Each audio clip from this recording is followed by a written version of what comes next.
मेरा सीना ठोक के बोले ला इलाहा इल्लल्लाह छोड़ लुटे। मैं बड़ी मशहूर हूँ आप सालों की। राय हसन नवाज और उनकी सारी टीम की मेरे पार्लियामेंटेरियंस यहाँ सारे जो बैठे हुए हैं, खवातीन हमारी लीडर्स, डॉक्टर नौशीन, उनकी टीम की, अंजलीत की, सबकी बहुत शुक्रगुजार हूँ। लेकिन एक बात शुरू करने से पहले एक शेर जरूर आपके लिए पढ़ लूंगी ताकि आपको आप और मैं एक जगह पहुंच जाए। तो कहने दी कोई रोज भी रामा औखिया सन, कोई रोज भी रामा औखिया सन, कोई घर में गमदा दौक भी सी, कोई शहर के लोग भी जालिम सन, कोई सानू मरण का शौक भी सी।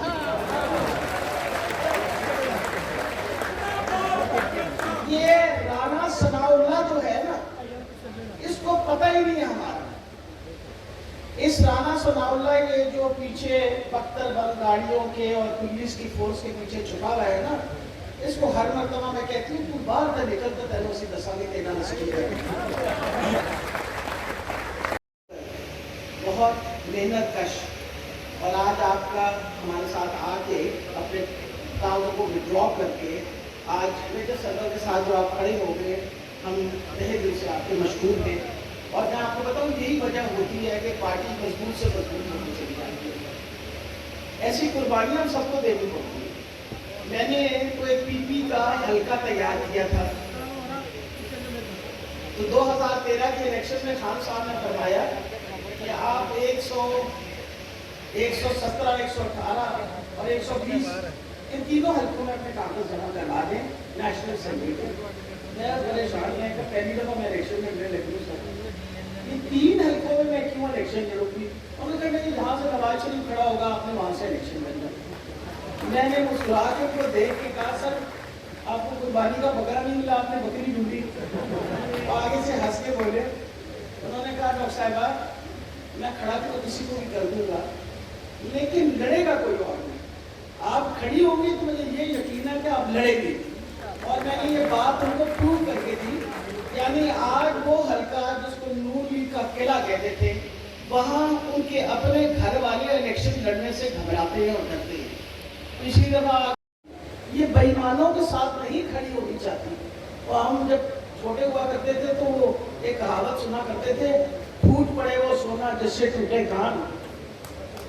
ये मरियम नवाज और ये सारे नवाजों की औलाद और ये सारे, मतलब वहाँ मैं इंग्लैंड का वो देख रही थी, वो उसने आके जोर से अपना दरवाजा बंद किया, वो जो डब्बू नवाज है, क्योंकि लोग वो बाहर निकल रहे तो लोग पीछे चोर चोर चोर चोर चोर करते। पैसे का अचार पड़ रहा है कि थोड़ी इज्जत ही ना हो।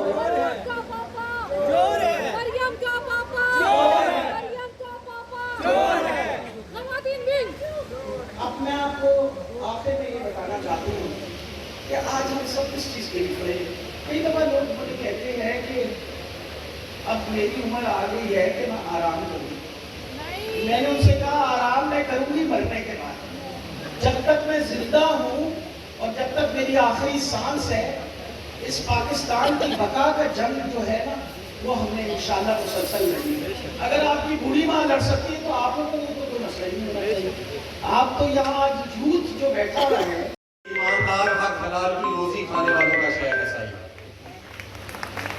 और इंशाअल्लाह ताला 22 जुलाई को जो नतीजा आएगा वो ये साबित करेगा, 17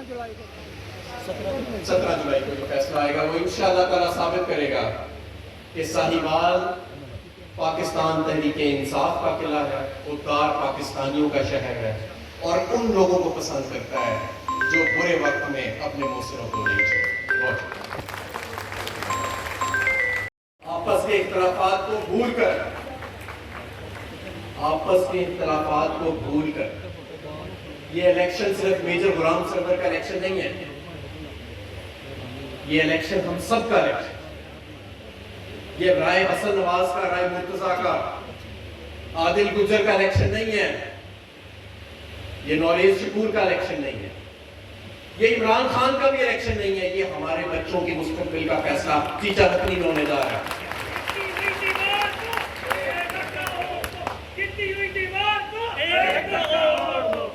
तो मेरे दोस्तों साथियों, हम इंशाअल्लाह ताला आपके पास दोबारा हाजिर होते रहेंगे।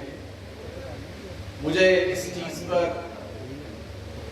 पूरा यकीन है कि साहिवाल लोटों का शहर नहीं है, साहिवाल खुददार पाकिस्तानियों का शहर है, किसी छोटे मोटे चोर डकैत का शहर। हमने जरदारी, हमजा शबाब, मरियम नवाज और राना सुलामा के आगे ऐसे गिरवी नहीं रखने देना। हमारी लाशों के ऊपर से गुजर के जाना पड़ेगा, फिर इसको तुम गिरवी रख सकने का सोच नहीं सकते हो। तो मेरे दोस्तों साथियों, ये जो इंतखाब का बीगल बजा है चीचा वतनी में, पीपी 202 में, ये सिर्फ चीचा वतनी की तकदीर का फैसला करने नहीं जा रहे, ये पाकिस्तान की खुददारी का फैसला करने जा रहे हैं, पाकिस्तान की आजाद खारजा पॉलिसी का फैसला करने जा रहे हैं। ये फैसला करने जा रहे हैं कि इस मुल्क में भिखारियों की हुकूमत होगी या एक खुददार आदमी की हुकूमत होगी जो डंके की चोट पे पूरे आलम इस्लाम का की वकालत करता है हर बैनुल अक़वामी फोरम पे। और मेरे दोस्तों, एक और बात, हमारा मकसद आप सबके सामने वो खड़े होकर हमारी अपनी जद्दोजहद की कहानी सुनाएंगे और इंशाअल्लाह अज़ीज़ वो अपने कारकुनान को, अपने इन सिपाहियों को और अपने जालों को और अपने नौजवानों का जोश और जज्बा देखेंगे, हमारी बहनों का जोश जज्बा देखेंगे। इंशाअल्लाह अज़ीज़, इंशाअल्लाह अज़ीज़ हम फतह से हमकिनार होंगे। इंशाअल्लाह अज़ीज़ हम सब इकट्ठे रहेंगे, इकट्ठे चलेंगे और इंशाअल्लाह फतह हमारे कदम चूमेगी। बहुत बहुत शुक्रिया, खास तौर पर आप लोगों का जो इस गर्मी में तशरीफ लाए। और हमने सहाफ़ी और हमारे जो वकला हजरात हैं जो वो तशरीफ लाए, मैं उनका भी ममनून हूँ। और मैं आप सबसे गुजारिश करूँगा कि आप सब ने इस इजलास के फ़ौरन बाद हमने रैली में जाना है। यहाँ से हम हुकामवाला जाएंगे, 90 मोड़ जाएंगे, कमाता जाएंगे और ऊपर से होते हुए पाल नगर तक आएंगे, पूरे हल्के का दौरा करेंगे। आप सबने शिरकत करनी है, आप सबका बहुत जो मलिक नवाज साहब के साथ पीटीआई में आए, लेकिन आज वो इमरान खान की वजह से, पीटीआई के मौक़िफ़ की वजह से, पीटीआई का अमेरिका के सामने डट जाने की वजह से, पीटीआई के लोगों का नबी अकरम सल्लल्लाहु अलैहि वसल्लम की हुर्मत पर कट मरने के लिए तैयार होने की वजह से आज वो हमारे साथ। मैं अपने भाइयों से आखिर में सिर्फ ये गुजारिश करूंगा, मैं अपने लीडरान हज़रात को इस बात का यकीन दिलाता हूँ कि इंशाअल्लाह अज़ीज़, इंशाअल्लाह अज़ीज़ 17 जुलाई का सूरज पाकिस्तान तहरीक इंसाफ, इमरान खान, डॉक्टर यास्मीन राशिद, राय मुर्तज़ा इकबाल, राय हसन नवाज और हमारे जनरल सेक्रेटरी जनाब हमाद अजहर साहब के लिए खुशी का पैगाम लाएगा, जीत का पैगाम लाएगा। और इंशाअल्लाह अज़ीज़ और भी खुशी की बात यह है कि खान साहब ने बाकायदा हमारे लिए ऐलान किया है। खिताब देने जा रहा हूँ। इंशाअल्लाह 17 जुलाई को फतह का दिन होगा और पीपी 202 से इंशाअल्लाह एमपीए होंगे। जितना इमरान खान